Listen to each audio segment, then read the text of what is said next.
Assalomu alaykum, hurmatli tinglovchilar. Bugun sizlar bilan boshlang'ich ta'lim pedagogikasi darsidan 9-amaliy ma'ruza mashg'ulotini o'tamiz.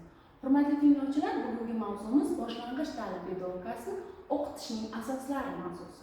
Bugungi mavzuda yoritiladigan rejalarimiz boshlang'ich ta'lim pedagogikasi o'qitishning qonuniyatlari, boshlang'ich ta'lim pedagogikasi o'qitishning asoslari, boshlang'ich ta'lim pedagogikasi o'qitish metodlari, boshlang'ich ta'lim pedagogikasi o'qitishning texnologiyalari yuzasidan sizlar bilan suhbat olib boramiz. Hurmatli tinglovchilar, bugun ta'lim metodlari, tushuncha, funksiya va tasniflarini ko'rib chiqamiz. Metod so'zi yunonchadan tarjima qilinganda tadqiqot, usul, maqsadga erishish yo'li degan ma'nolarni anglatadi. O'qitishning didaktik usullari va ularning o'rni bilan yangilab borish o'qituvchilarning oldiga yosh avlodni kamol toptirishdek muhim vazifani qo'yadi.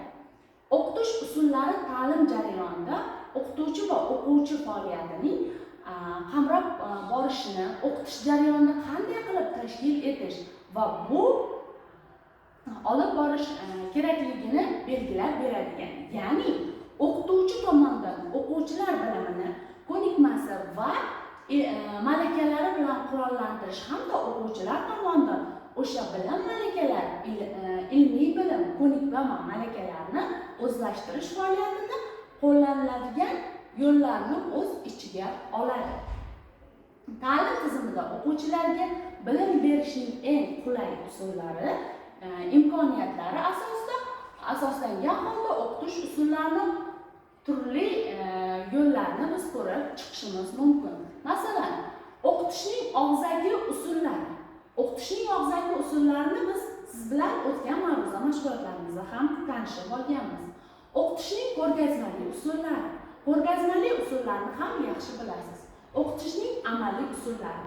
Bunda bir nechta amaliy usullardan foydalanishimiz mumkin. O'qitishning muammoli, izlanish va reproduktiv usullari. Keyingisi o'qitishning induktiv va deduktiv usullari. Mustaqil ishlar usullari. O'quvchilarni o'quv faoliyatini rag'batlantirish va asoslash usullari. 8-si esa o'qitishda nazariy va o'z-o'zini nazorat qilish usullari. 9-si kitob bilan ishlash usullari. Mana bu ko'rib chiqqan usullarimiz o'qituvchi va o'quvchi orasidagi metodik yo'nalishni yaxshilashga yordam beradi. Xo'p, keyingisi ta'lim metodlari. Biz bilamiz, ta'limda metodlar juda muhim o'rin kasb etadi.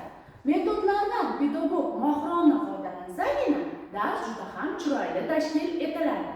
Ta'lim metodlari motivatsiyali metodlar.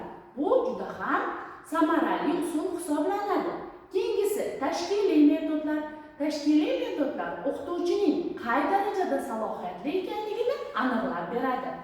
Tarkibiy metodlar, ta'limiy metodlar va rivojlantiruvchi metodlar ham bu borada hech ham salohiyati yuqori hisoblanadi, ya'ni o'qituvchi va o'quvchi o'rtasidagi muammoli holatlar yoki bilim olish saviyasining qay darajada yaxshi ekanligini belgilab beradi. Siz bu metodlardan yaxshi foydalansangiz, sizning berayotgan bilimlaringiz bolaga shuncha yaxshi yetib boradi. Xo'p, keyingisi ta'lim usullari. Ta'lim usullari qanday?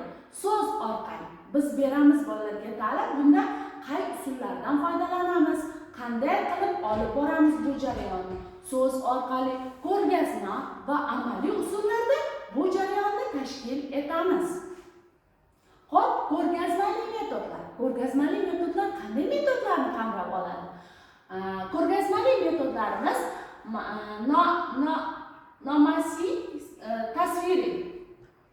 namoyish metodi va tasviriy metodlar hisoblanadi. Xo'p, namoyish metodlaridan sizning xabaringiz bor. O'tgan ma'ruza mashg'ulotlarida ham bu haqda tanishgandik. Tasviriy metodlar esa bolalarning fikrlash va tasvirlash jarayonlarini yaxshilaydi. Ya'ni unda ko'rgazmalardan foydalanishimiz mumkin bo'ladi. Xo'p, namoyish metodi. Namoyish metodi qanday metod hisoblanadi, hurmatli tinglovchilar? o'rganilayotgan obyekt harakati dinamikasini ochib berishga oid keladigan va ayni chog'da predmetlarning tashqi ko'rinishiga va ichki tuzilishini haqida qoidalarni ma'lumotlar berishda keng qo'llaniladi. Tabiiy obyektlar namoyish qilishda odatda ularning tashqi ko'rinishi, shakli, hajmi yoki miqdori, rangi qismlari ularning o'zaro munosabatlariga e'tibor qaratiladi. So'ngra ichki tuzilishi yoki tasviriy usuli, tasviriy ko'rinishlari xususiyatlarini o'rganishga o'tiladi. Xo'p, metodlar namoyish metodiga chambarchas bog'liq bo'lsa-da, didaktikada alohida o'rganiladi. Illyustratsiya narsa, hodisa va jarayonning ularning ramziy ko'rinishlarini chizma, portret, rasm, fotosurat, yassi modellar va boshqalar yordamida ko'rsatishni taqozo etadi. Namoyish va tasviriy metodlar o'zaro bog'liqlikda bir-birini to'ldirgan holda qo'llaniladi. Agar hodisa va jarayonni o'quvchi yaxlit holda qabul qilishi zarur bo'lsa, namoyishdan foydalanish, agar hodisa va mohiyatni